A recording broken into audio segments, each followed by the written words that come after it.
Allahumma salli wa sallim wa barik ala sayyidina Muhammad walhamdulillahi rabbil alamin. Allahumma ighfir lana warhamna wahdina innaka antal ghafurur rahim. Rabbana ighfir li wa liwalidayya wa lil mu'minina yawma yaqumul hisab. Rabbana atina fid dunya hasanah wa fil akhirati hasanah wa qina adzabannar. Subhana rabbika rabbil izzati amma yasifun wa salamun alal mursalin walhamdulillahi rabbil alamin. Al-Fatihah.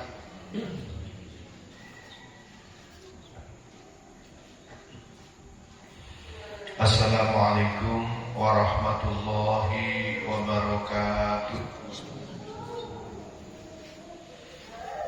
Bismillahirrahmanirrahim. Alhamdulillahi rabbil alamin. Allahumma sholli ala sayyidina Muhammadin abdika wa nabiyika wa rasulika nabiyil ummi wa ala alihi wa sahbihi wa sallim taslima. biqadri azamati dzatika fi kulli waqtin wa hin, amma ba'd. Alhamdulillahirabbil alamin. Kita belajar selalu mensyukuri nikmat yang telah Allah berikan. Allah tidak pernah mencabut semua nikmatnya pada diri kita masing-masing. Bahkan setiap saat, setiap desah nafas, Allah terus-menerus memberikan nikmatnya pada kita tanpa pernah berhenti. Oleh karena itu, mudah-mudahan kita selama hidup di dunia ini dibimbing oleh Allah untuk selalu bersyukur atas nikmat yang telah Allah berikan. Salawat serta salam mudah-mudahan tetap berlimpah curahkan pada junjungan Nabi besar Muhammad sallallahu alaihi wasallam. Dan selanjutnya tadi sudah mengamalkan istighosah dengan tawasul pada para nabi dan ulama ya Allah. Untuk kali ini tawasul kita tetap pada para nabi dan ulama ya Allah, khusus pada abah guru kita bersama, dengan harapan mudah-mudahan setelah kita tawasul pada para nabi dan ulama ya Allah, khusus pada abah guru kita bersama, mudah-mudahan barokah tawasul Allah memberi bimbingan pada kita semuanya, sebagaimana Allah telah memberi bimbingan kepada para nabi dan ulamanya, dan sebagaimana Allah telah membimbing pada abah guru kita bersama. Mudah-mudahan kita pun juga dapat bimbingan seperti mereka. Bismillahirrahmanirrahim. Ila hadratin Nabi Mustafa Muhammadin sallallahu alaihi wasallam wa ila masyayikhina wa muallimina wa usadina wa mursyidina wa murabbina sun abah wa hajatina lahumul Fatiha. A'udzu billahi minasy syaithanir rajim. Bismillahirrahmanirrahim. Alhamdulillahirabbil alamin. Ar-Rahmanir Rahim. Maliki yaumiddin. Iyyaka na'budu wa iyyaka nasta'in. Ihdinas siratal mustaqim. Siratal ladzina an'amta 'alaihim ghairil maghdubi 'alaihim waladdallin. Amin. Jamaah rahimakumullah wa ghafarakumullah. Abah memberikan wasiat pada semua santrinya tanpa terkecuali. Apa wasiatnya? Hiduplah dengan menggunakan Al-Quran. Hidup dengan Al-Quran. Apa artinya? Lisan kita pakai berbicara jika pembicaraan itu memang sumbernya dari Al-Quran. Bicara yang diperintahkan Allah dalam Al-Quran. Maka kita pakai melihat jika sumbernya, dalilnya menggunakan dalil atau dasar dari Al-Quran. Telinga kita pakai mendengar jika sumbernya dari Al-Quran. Kaki kita langkahkan ke suatu majelis jika sumbernya dari Al-Quran. Harta benda yang Allah titipkan pada kita, berapapun jumlahnya, kita belanjakan, kita fungsikan, yang dalil dan sumbernya juga menggunakan dari Al-Quran. Maka hidup dengan Al-Quran itu, apapun yang kita bicarakan, apapun yang kita perbuat, sumber dasar dalilnya menggunakan Al-Quran. Itulah hidup dengan Al-Quran. Mengapa demikian? Di dalam surat Toha, surat nomor 20, pada ayat 124, Allah menjelaskan, ini ancaman yang sangat berat. bagi orang yang tidak berpedoman dengan Al-Quran, tapi pedoman yang dipakai hukum adat, hukum kebanyakan manusia yang menyimpang dari Al-Quran. Kebanyakan manusia itu lebih mengutamakan hukum adat istiadatnya dan mengalahkan hukum Al-Quran. Maka Allah mengingatkan di dalam surat Toha, surat nomor 20, pada ayat 124, Allah berfirman, A'udzu billahi minasyaitonir rajim. Wa man a'rada an dzikri fa inna lahu ma'isyatan dhanka wa nahsyuruhu yaumal qiyamati a'ma. Jika diterjemahkan dengan bebas, barang siapa yang berpaling dari peringatanku, berpaling dari Al-Quran, berpaling dari Al-Quran itu tidak menghiraukan Al-Quran. Aktivitas yang dijalankan tidak berdasar Al-Quran, tapi berdasar kemauannya sendiri, berdasar maunya sendiri, berdasar keinginan nafsunya, atau berdasar hukum adat istiadatnya, tidak mau menggunakan Al-Quran. Bahkan berani mengatakan bahwa Al-Quran tidak cocok jika diperlakukan di daerahnya. Naudzubillah. Abah mengingatkan pada santrinya bahwa Al-Quran itu pedoman sepanjang zaman, pedoman sepanjang masa. Dalam situasi dan kondisi apapun, maka pedoman hidup ya Al-Quran. Baik sendirian, atau berkumpul banyak orang, atau berkumpul dengan istri, berkumpul dengan perempuan lain di suatu majelis, maka tetap pedoman hidup ya Al-Quran. Al-Quran merupakan pedoman hidup di sepanjang zaman, di setiap tempat, di segala situasi dan kondisi. Maka Abah mewasiatkan pada santrinya, hiduplah dengan Al-Quran. Dan orang yang hidup dengan Al-Quran pasti tenang jiwanya. Tidak mungkin ada satupun manusia di jagat raya ini, jika hidupnya dengan pedoman Al-Quran, dia susah. Tidak mungkin terjadi kesusahan, tidak mungkin terjadi penderitaan, tidak mungkin terjadi kegelisahan jika hidupnya menggunakan Al-Quran. Akan tetapi, tunggulah, cepat atau lambat, jika hidupnya berpaling dari Al-Quran, maka tidak menunggu di akhiratnya, di dunia saja sudah penuh kesulitan.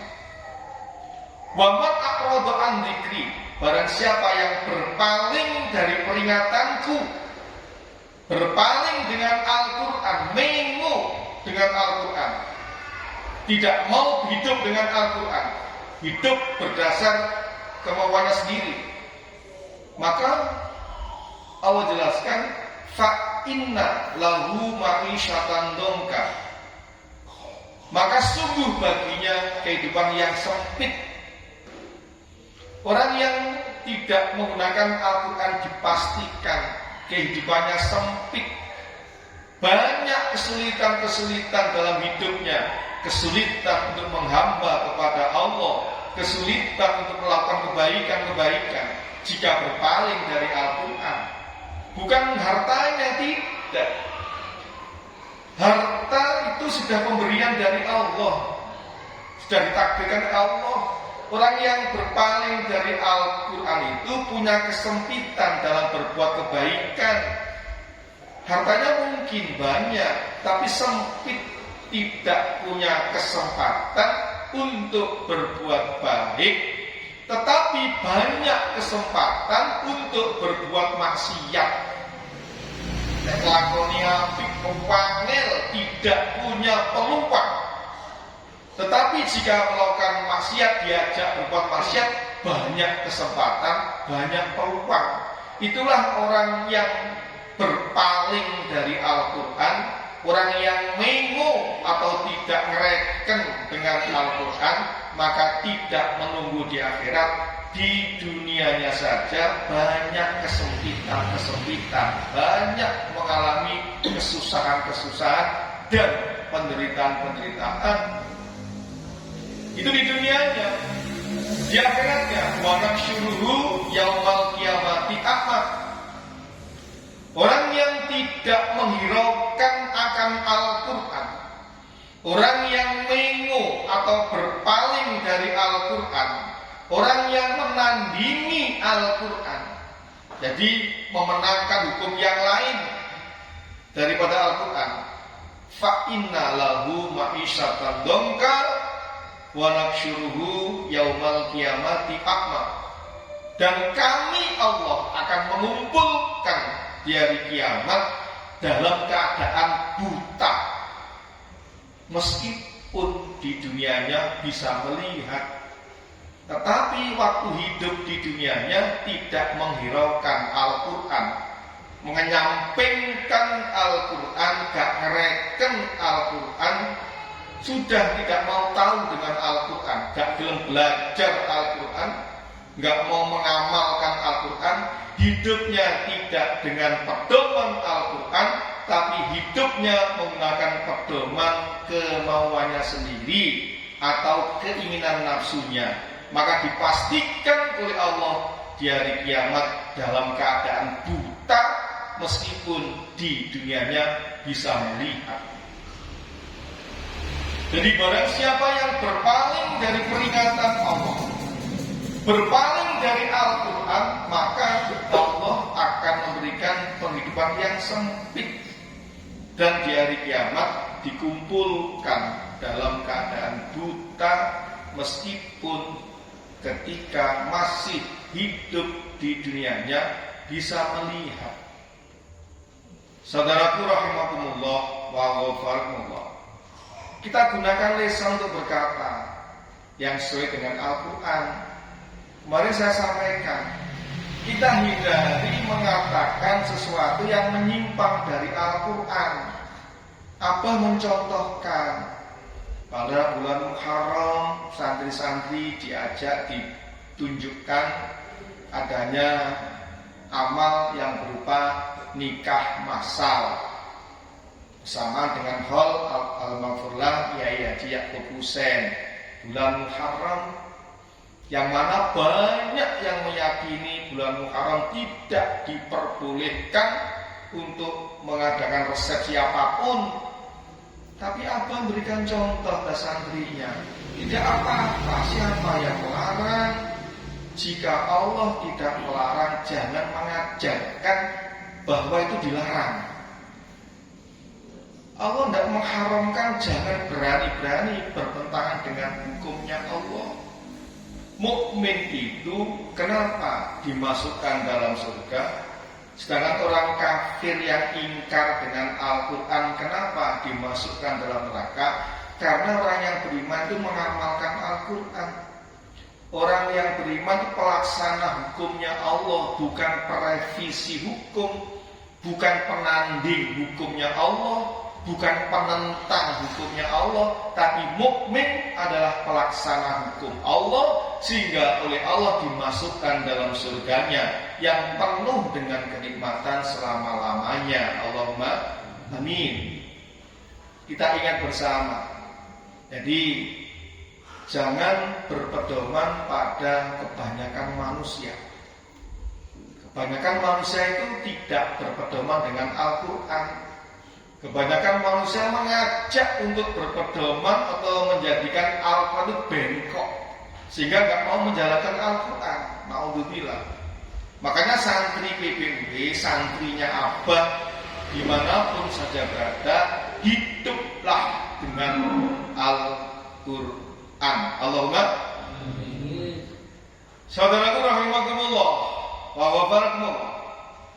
Bagaimanakah cirinya orang yang hidup dengan Al-Quran? yang tidak berpaling dengan Al-Quran, semua ayat yang ada di dalam Al-Quran menjelaskan perilakunya orang yang tidak berpaling dari Al-Quran. Semua ayat yang ada dalam Al-Quran merupakan ciri-ciri orang yang tidak berpaling dari Al-Quran. Karena masing-masing ayat bisa dipahami bentuk perintahnya di masing-masing ayat.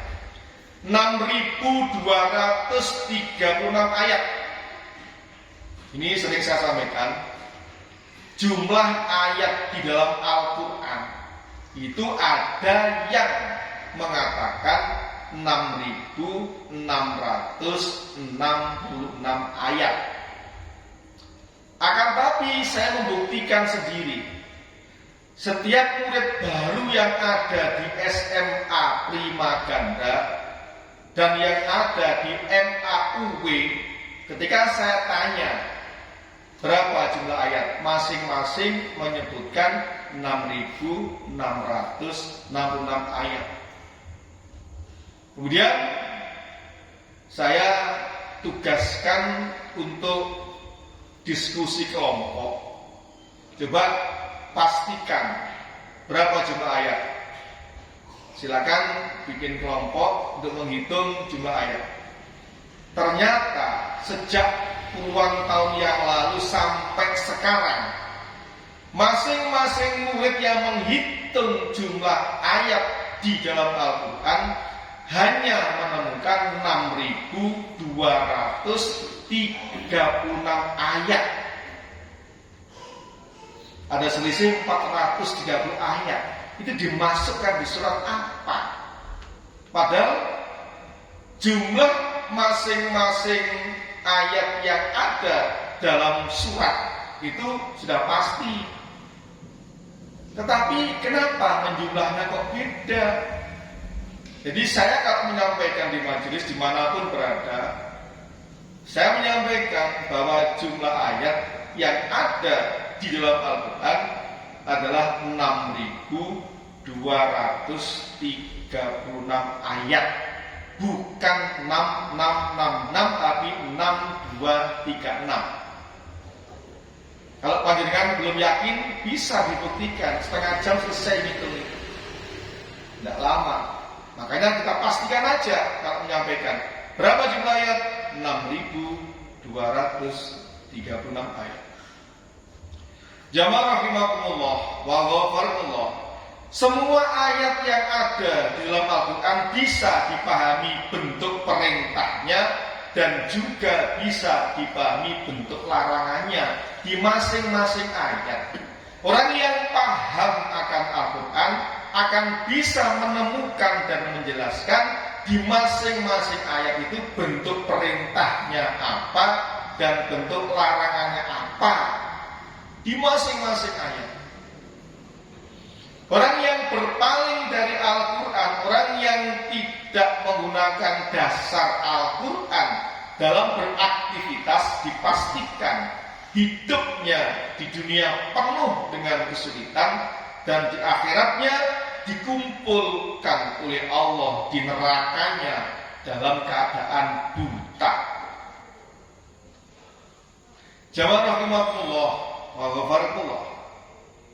Yang kita bahas pada malam ini adalah surat Al-A'raf,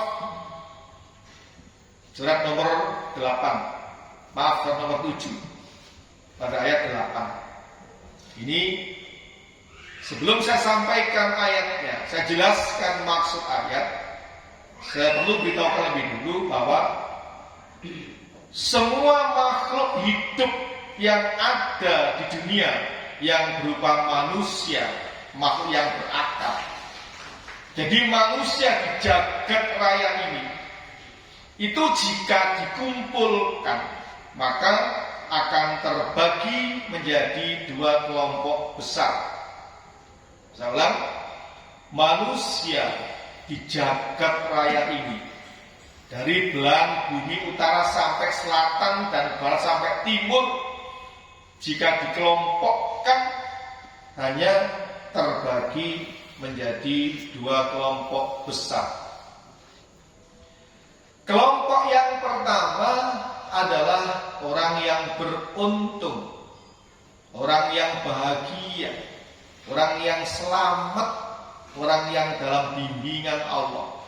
Di kelompok pertama orang yang beruntung. Kelompok yang kedua orang yang rugi. Hanya dua itu manusia itu. Apakah kita yang ngaji pada malam ini tergolong orang yang beruntung atau tergolong orang yang rugi? Allah memberikan ciri-ciri atau tanda-tandanya. Apakah tandanya orang yang beruntung dan apakah tandanya orang yang rugi? Dijelaskan Allah dalam surat Al-A'raf ayat 8 dan 9. Surat Al-A'raf ayat 8 Allah menjelaskan, A'udzu billahi minasyaitonir rajim. Wal waznu yauma idzinil haqq. Faman saqulat mawazinuhu faulaika humul muflihun. Wal waznu dan timbangan yauma idzin di hari itu, di hari kiamat, al haqq benar, adil. Jadi di hari kiamat itu akan ada timbangan amal perbuatan. Kalau kita meyakini adanya timbangan amal perbuatan, yakin saja sudah kebaikan. Makanya Abah mengajarkan tafsir amal itu agar kita sangat mudah, agar kita mudah untuk menambah beratnya timbangan amal baik. Karena apa? Dengan keyakinan sudah kebaikan. Kita yakini bahwa timbangan di hari kiamat hak, meyakini tak, itu sudah kebaikan. Belum mengamalkan, yakin.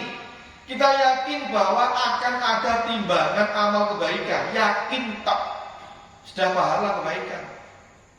Kita yakin bahwa apa yang kita bicarakan Allah mendengar, ada kebaikan. Kita yakin bahwa malaikat yang sebelah kanan dan yang ada malaikat sebelah kanan dan ada malaikat sebelah kiri yang mendampingi kita terus untuk mencatat amal perbuatan, kita yakin tak, sudah kebaikan, pahala itu. Begitu mudahnya mengumpulkan pahala kebaikan jika paham ilmunya. Karena kita yakin timbangan di hari kiamat ada, terjadi, sudah pahala kebaikan. Kita yakin bahwa omongan kita didengar oleh Allah, pahala kebaikan. Kita yakin bahwa ada malaikat raqib dan atid yang bertugas mencatat amal perbuatan, yakin saja sudah kebaikan, menambah pahala kebaikan. Begitu mudahnya mengumpulkan pahala kebaikan. Oleh karena itu jamaah rahimakumullah, yakini timbangan di hari kiamat itu adil. Timbangan di hari kiamat benar adanya, yakin saja sudah mendapat pahala kebaikan. Faman saqulat mawazinuhu, maka barang siapa yang berat timbangan amal kebaikannya, di amal ditimbang, kemudian ada orang yang berat timbangan amal kebaikannya. Santrinya Abah yang belajar Al-Quran untuk dijadikan pedoman hidup, dan setelah paham maksudnya benar-benar dijadikan pedoman hidup, itu timbangan amal baiknya akan berat. Yang menggunakan Al-Quran. Barang siapa yang timbangan amal kebaikannya lebih berat dibanding amal jeleknya, faulaika, maka mereka itu humul muflihun, merekalah orang yang beruntung, merekalah orang yang bahagia, mereka orang yang selamat, mereka orang yang sejahtera hidupnya di akhiratnya selama-lamanya. Jadi orang yang berat timbangan amal kebaikannya, itulah orang yang beruntung. Apakah ada cirinya orang yang berat timbangan amal kebaikannya? Allah dalam memberikan sesuatu itu diberi tanda-tanda. Orang itu kalau berat timbangan amal baiknya itu ada tandanya. Orang yang yang ringan timbangan kebaikannya juga ada tanda-tandanya. Kita pahami tanda-tanda itu agar kita termotivasi bahwa hidupnya menggunakan pedoman Al-Quran. Orang yang timbangan amal baiknya lebih berat dibanding amal jeleknya, itulah orang yang beruntung. Beruntung atau orang yang bahagia, ini tidak hanya di akhiratnya. Jadi semua fadilah, semua hikmah, semua manfaat yang Allah jelaskan dalam Al-Quran yang diterimakan di akhirat, itu pun juga diterimakan di dunianya. Kalau orang itu berat timbangan amal baiknya sehingga dimuliakan Allah di akhirat, otomatis dimuliakan Allah juga ketika di dunianya. Orang itu jika timbangan amal baiknya dimasukkan surganya Allah yang penuh kenikmatan selama-lamanya, maka di dunianya pun juga menerima kenikmatan-kenikmatan yang banyak dari Allah, sehingga nggak sampai sempat menghitung berapa banyaknya kenikmatan yang Allah berikan di dunia. Jadi balasan di akhirat itu juga balasan di dunia. Allah punya balasan di akhirat, Allah pun juga punya balasan di dunia. Orang yang berat timbangan amal baiknya, di akhiratnya dimasukkan dalam surganya Allah yang penuh dengan kesenangan selama-lamanya. Jika di akhiratnya penuh dengan kesenangan, maka di dunianya pun juga penuh dengan kesenangan, meskipun dunia tempat ujian. Pernah ada peristiwa puluhan tahun yang lalu ketika Gus Dahu dibelikan sepeda oleh Abah berapa puluh tahun yang lalu, dan terjadi waktu itu sepedanya hilang. Berapa kali itu sepedanya hilang. Itu pelajaran yang berharga bagi saya terutama yang mengetahui peristiwa itu. Kenapa? Abah langsung memberikan ilmunya. Saya nggih Abah, sing penting ati gak susah. Hilang tuku maneh. Hilang maneh tuku maneh. Hilang maneh tuku maneh. Jaga hati, jangan sampai susah. Berarti kalau itu disampaikan oleh Abah pada saya, berarti untuk semua santrinya Abah, hindari susah urusan dunia. Sebab apa? Hamud dunya zulmatun fil qalbi wa hamul akhirati nurun fil qalbi. Susah urusan dunia itu menjadikan hati gelap. Kalau hatinya gelap, sulit menerima cahaya, sulit menerima kebenaran dari Allah. Karena hatinya gelap. Kenapa manusia kesulitan memahami Al-Quran? Kenapa manusia susah ketika menerima ujian-ujian dari Allah? Karena hatinya gelap. Kenapa hati gelap? Dia susah urusan dunia. Ada peristiwa yang menimpa pada Abah. Ada orang yang menghina pondok pesantren UI. Ada yang meremehkan, melecehkan pondok pesantren UI. Abah dengar langsung itu. Abah sama sekali tidak komen, tidak komentar. Jika ada orang yang hina, maafkan orang yang awam. Pilih bersikap diam. yang sadar dinasihati, sok pintar ditinggal pergi. Itu wasiat dari apa itu? Maafkan orang awam, orang yang suka mengolok, orang yang suka meremehkan orang lain. Itu orang awam, meskipun punya panggilan abah, haji, atau punya panggilan kiai. Kalau suka meremehkan orang lain, suka menghina orang lain, suka mengolok amalia orang lain, itu kategorinya masih orang awam. Saya pernah diuji oleh abah. Abah tanya, jadi dia apa? Coba ceritakan amalnya orang itu. Saya nggak sebut nama. Sebenarnya dia waktu itu sebut nama. Cuma saya jelaskan, saya contohkan pada jenengan. Saya tidak menyebut nama, tapi di waktu itu abah menyebut namanya. Pak Yadi, tolong ceritakan bagaimana kabarnya orang itu. Saya jelaskan, orang itu gini, Bang. Ketika saya menyampaikan kebaikannya, abah mendengarkan, terus mendengarkan. Orang itu gini, Bang, gini, tapi itu kebaikan. Abah mendengarkan. Ketika saya mengungkap kejelekannya, abah langsung bentak saya, tutup, jangan bicarakan aibnya, tutup yang rapat aibnya. Ya Allah, sampai sekarang saya ingat itu. Begitulah abah cara bina santrinya. Padahal dia menyuruh saya menceritakan amalnya, perbuatan dia. Saya memahami tak cerita no api yo tak cerita no elek yo tak cerita no.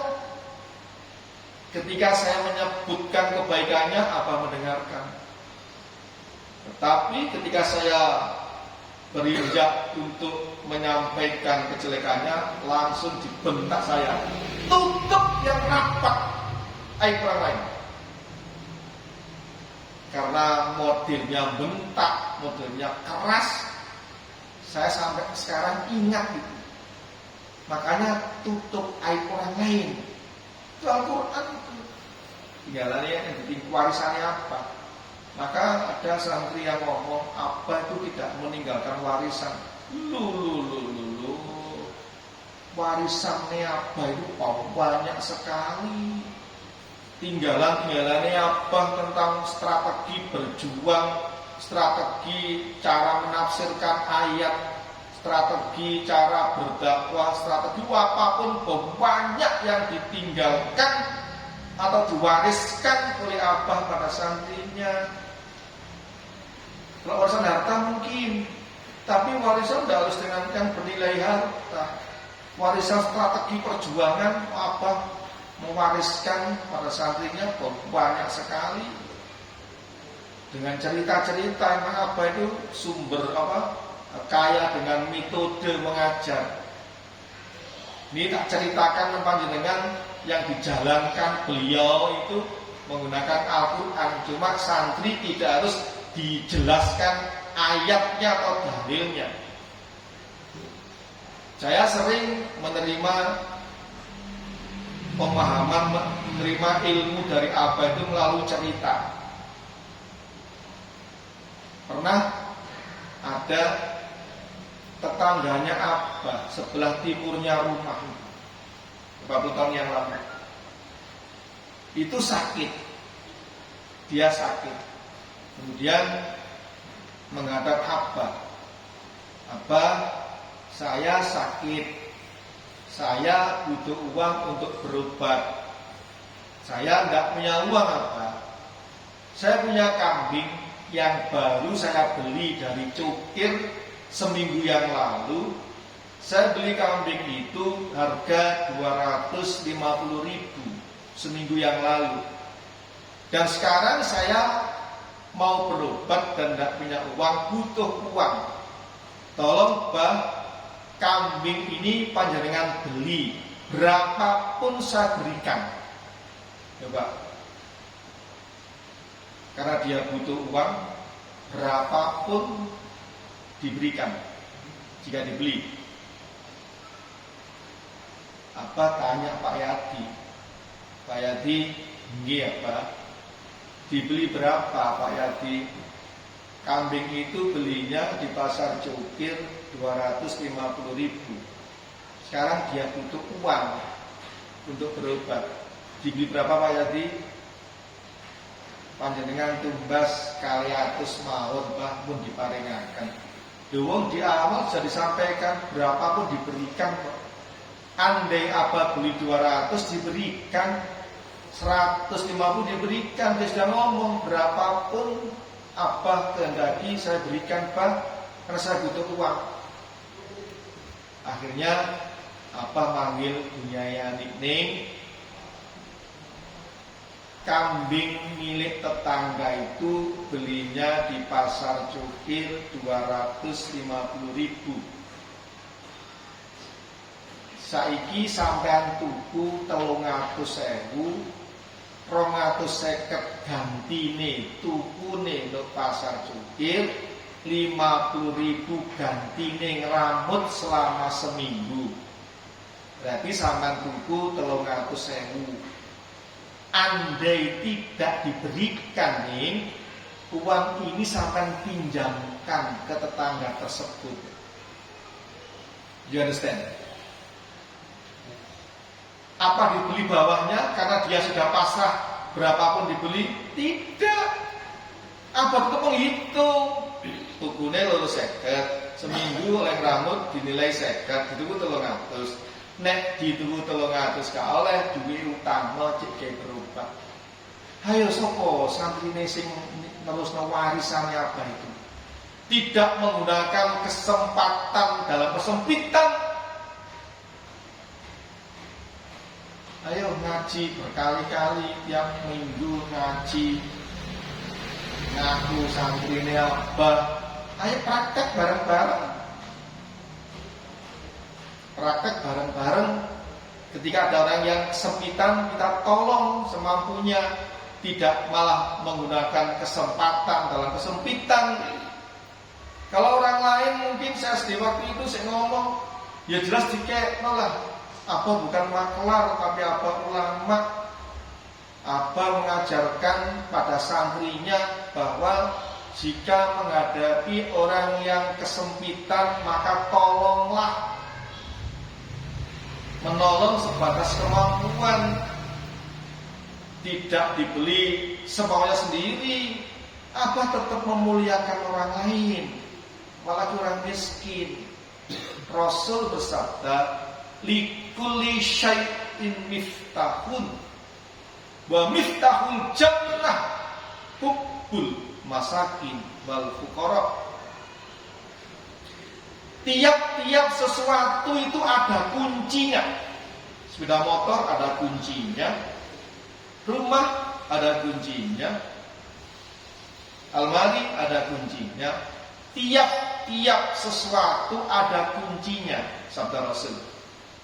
Kunci untuk membuka pintu surganya Allah adalah hubbul masakin wal fuqara. Cinta pada orang miskin dan cinta pada orang fakir. Apa itu mengajarkan kalau bertemu dengan orang miskin cium tangannya, sungkemi bolak-balik tangannya. Kalau orang sugih nggak usah. Cari orang ahli ilmu nggak apa-apa, kita muliakan ilmunya. Orang miskin nggak menghormati. Rata-rata orang itu dengan orang miskin nggak mau menghormati, meremehkan, menghina, melecehkan. Yang miskin dilecehno, tapi yang sugih dimuliakno. Apa enggak mengajarkan itu? Justru kalau ketemu orang miskin yang kerja keras, maka sungkemi tangani, bolak-balik sungkemi tangani. Itulah ulama. Tidak yang kaya raya dihormati, yang miskin dihina. Bukan itu ajaran ulama, bukan itu ajaran Al-Quran. Biasa-biasa aja orang yang kaya. Karena apa? Orang kaya yang menghormati banyak, orang miskin sedikit sekali. Orang yang cinta pada miskin, orang miskin itu sedikit sekali. Orang yang cinta pada orang fakir sedikit sekali. Makanya apa perintahkan? Jika menghadapi orang miskin, sungkemi, mulia, menghormati. Sebab kunci untuk membuka pintu surganya Allah adalah hubbul masakin wal fuqara. Orang miskin butuh biaya untuk berobat dan menjual kambingnya, berapapun diberikan. Apa sih ngitung tumbase pinten? Tanya. Tumbase kali 150 bang, sama rawat berapa hari seminggu ya wis tak tuku 300, nek gak oleh tak utangi duit gawe tombo, gawe berobat. Ayo bareng-bareng marisi tinggalannya apa? Untuk suka memuliakan dan menghormati orang miskin. Jadi tiap sesuatu ada kuncinya, dan kunci untuk membuka pintu surga Allah adalah hubbul masakin wal fuqara, cinta pada orang miskin dan cinta pada orang fakir. Maka hindari meremehkan orang miskin. Ada tamu yang datang di rumahnya, jika dia kaya bawa mobil dihormati, gupuk golek suguhan. Tapi tamunya miskin, gak gupuk balas golek suguhan. Hindari. Tidak diajarkan oleh apa itu, tidak diwariskan oleh apa pada santrinya. Baik kaya maupun miskin hormati, semuanya sama kedudukannya. Mulia bukan diukur dengan hartanya, mulia tidak diukur dengan pangkatnya, tapi mulia diukur dengan takwanya. Hadirin rahimakumullah wal barakallah. Wal waznu yawma idzil haqq. Faman saqulat mawazinuhu faulaika humul muflihun. Orang yang beruntung adalah orang yang timbangan amal baiknya lebih berat dibanding amal jeleknya. Apa tandanya? Bagaimana caranya? Lisan kita pakai berbicara. Ayo ngomong. Jika omongan itu membawa manfaat di akhiratnya, jika omongan itu menambah beratnya timbangan amal kebaikan, kita ngomong, silakan ketemu siapapun kita ngomong, kita bicara, asal pembicaraan kita membawa keuntungan di akhirat, atau yang kita bicarakan dapat menambah beratnya timbangan amal kebaikan. Rasul menjelaskan, man kana yu'minu billahi wal yaumil akhir falyaqul khairan aw liyasmut. Orang siapa yang iman pada Allah dan hari akhir, hendaklah berkata yang benar, berkata yang baik. Jika tidak ada perkataan yang benar, jika tidak punya perkataan yang baik, diamlah. Inilah pemakai pedoman Al-Quran. Ngomongnya bener, ngomongnya api, ngomongnya nyenengno, sing rungokno. Ngomongnya enggak meneruskan hukum-hukum yang bertentangan dengan Quran. Kalau ada orang tua yang meninggal, maka jangan dipakai resep siapapun kecuali sudah gantinya tahun. Itu omongan itu enggak berguna di akhiratnya itu. Bahaya itu. Jangan diteruskan. Apa mengajarkan jika sudah ketemu jodoh, jangan tunda walaupun sejam. Lah kok enek arek wedok wis dilamar arek lanang petuk jodone dadak gak wani nikahno mergo mari mbahne kapundhut gurung gantine tahun. Jangan diteruskan. Ajaran-ajaran yang menyimpang dari Al-Quran jangan diabadikan, putus rantainya. Ikuti Al-Quran. Ittabi'u ma unzila ilaikum mir rabbikum wa la tattabi'u min dunihi awliya qalilan ma tadhakkarun. Ikutilah apa yang diturunkan kepadamu dari Tuhanmu. Ikuti Al-Quran. Ojo mengikuti hukum adat istiadat sing bertentangan dengan Al-Quran. Karena apa? Coba lihat ayat berikutnya, ayat bawahnya. Bahaya. Jadi Orang yang beruntung itu adalah orang yang berat timbangan amal kebaikannya. Sekarang siapakah orang yang rugi itu? Jadi manusia di jagat raya ini hanya ada dua kelompok. Satu orang yang beruntung, dua orang yang rugi.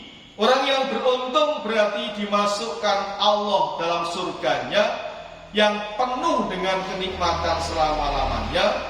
Sedang orang yang rugi adalah orang yang akan dimasukkan dalam nerakanya Allah yang penuh dengan penderitaan selama-lamanya. Siapa orang yang rugi itu? Wa man khaffat mawazinuhu faulaika alladzina khasiru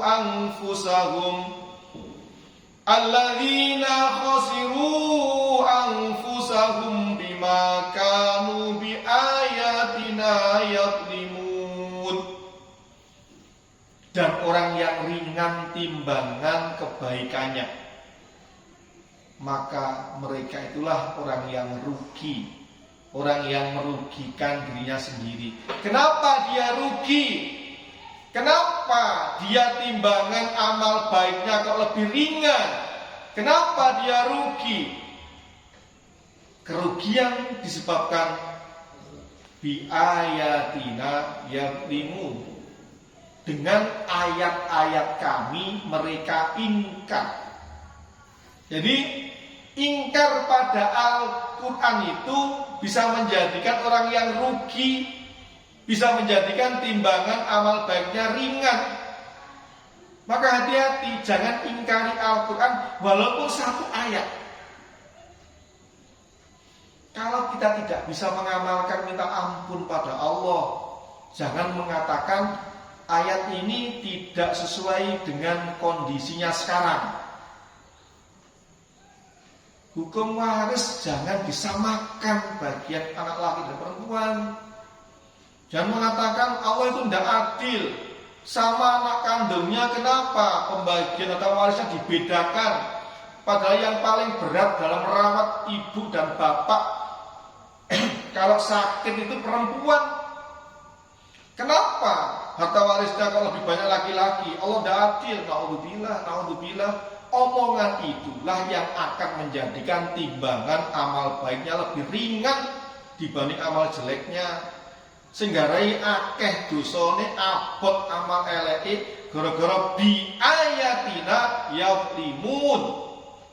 Dengan ayat-ayat Allah, ayat kami yadlimun, mereka zalim atau ingkar. Jangan berani mengatakan Allah enggak adil. Jangan berani mengatakan hukum waris itu mestinya harus sama. Kenapa? Sama anak kandungnya. Naudzubillah. Aturan Al-Quran adalah yang paling benar. Allah jelaskan, wa man asdaqu minallahi hadisa. Sopo sing luwih bener ucapane selain Allah? Enggak ada. Tidak ada makhluk yang lebih pandai dari Allah, enggak ada. Makhluk itu diciptakan Allah, ikuti Allah, yang paling tahu itu Allah, makhluk tidak tahu. Maka ikuti aja aturan Allah. Kalau memang 2:1, ya 2:1. Sekarang banyak orang yang mengikuti hukum adat. Kalau belum 1000 harinya jangan dibagi warisannya, isin-isini ae. Bagi warisan sadurunge 1000 dinane. Semakin cepat semakin baik. Pria 1 banding 2 wanita, jangan diubah walau sepakat. Hindari durhakai Allah, bebas neraka, surga selamanya. Dia 1 banding 2 wanita, jangan diubah walau sepakat. Hindari durhakai Allah, neraka, surga selamanya. Hindari menyamakan. Terus kapan pembagiannya? Semakin cepat semakin baik. Mana lagunya? Mana lagunya itu? Sing setelah kubur, selesai dikubur itu. Mana itu? Sing ada waris. Gimana lagunya itu? Sing setelah mengubur itu. Lupa, gak ingat. Dibagi atas pesan Tuhan segera setelah Lah itu, segera setelah mengubur. Jadi dibagi mengikuti pesan Tuhan setelah mengubur. Sponsorkanlah bagi waris itu setelah mengubur dibagi. Gimana caranya? Satu misal, ada suami meninggal, punya istri, punya anak. Setelah mengubur jenazah suaminya, maka ibunya atau siapapun anaknya yang pertama mengumpulkan saudaranya. Wahai saudaraku, atau jika ibunya, wahai anak-anakku, ini harta waris ini bukan milik ibu saja, itu milik sampean KB, anak-anak ibu, karena ayah sudah meninggal. Bagian ibu itu kalau punya anak hanya 1/8. Anak pertama laki-laki itu bagiannya dengan perempuan 2/1. Sekarang saya sampaikan aja hak-hak panjenengan semuanya. Nanti jika sudah longgar kita bagi mengikuti Al-Quran. Disampaikan aja dulu. Walaupun pembagian realnya kapan sempatnya nggak apa-apa. Segera diomongkan ke hak-haknya itu. Jangan nunda 1000 harinya baru dibagi. Kebaikan itu semakin cepat semakin baik. Dan ditunda-tunda. Orang yang rugi adalah orang yang timbangan amal kebaikannya lebih ringan dibanding amal jeleknya. Kenapa bisa ringan? Sebab bima kanu bi ayatina yadhlimun. Sebab mereka dengan ayat-ayat Allah itu zalim, ingkar, gak gelem gawe Al-Qur'an. Di surat Toha tadi dijelaskan orang yang berpaling dari Al-Quran, orang yang tidak menggunakan pedoman Al-Quran, maka di dunianya dalam kehidupan yang sempit, banyak kesusahan yang dialaminya, bahkan silih berganti. Susah ini belum selesai, susah ini belum selesai, datang lagi, susah berikutnya, datang lagi, masalah berikutnya, tidak kunjung selesai kesusahannya itu. Itu jika berpaling dari Al-Quran.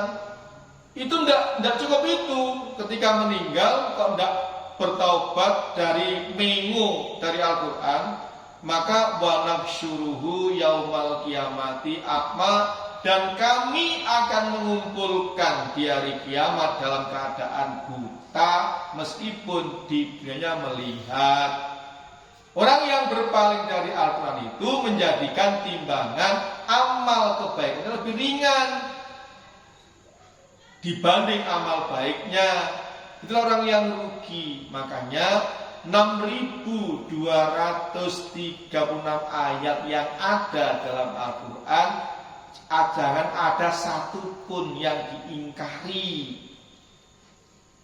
Meskipun tentang ayat poligami, meskipun tentang hukum cambuk bagi pelaku zina, kau tidak mampu mengamalkan, ya Allah ampunilah kami tidak bisa mengamalkan ayat ini ya Allah, karena banyak masalah. Jika mengamalkan ini, ampuni kami tidak mampu mengamalkan ya Allah.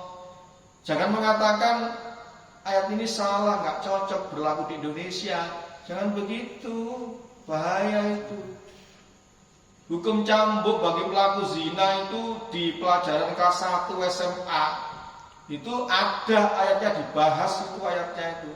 Se-Indonesia yang pegang buku PAI kelas 1 SMA itu dalil yang dipakai ayat tentang zina itu mengenal perbuatan tercela. Tapi jangan hanya dipelajari tok dan tidak mau mengamalkan. Kalau tidak bisa, tidak mampu mengamalkan, mohon ampun pada Allah. Ya Allah, ampunilah kami tidak mampu mengamalkan ayat ini. Tapi yakini bahwa semua ayat Allah yang ada di dalam Al-Quran benar adanya. Mari maca ayat Al-Quran mesti nutup Shadaqallahul Adzim. Maha benar Allah dengan segala firman-Nya. Tapi ketika ada ayat yang memberi perintah hukuman cambuk bagi pelaku zina, uga wani nglakoni jare salah. Nek sampai nyalahno ayati Allah, akibatnya khaffat mawasinuhu, enteng kebaikane, naudzubillah.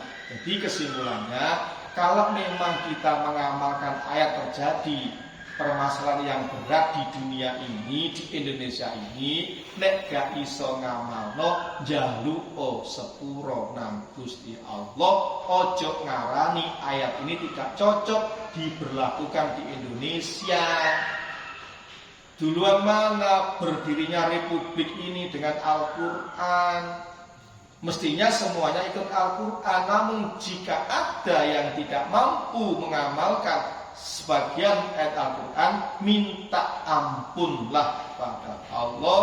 Dan mudah-mudahan Allah mengampuni. Karena jika diamalkan timbul masalah, timbul banyak masalah.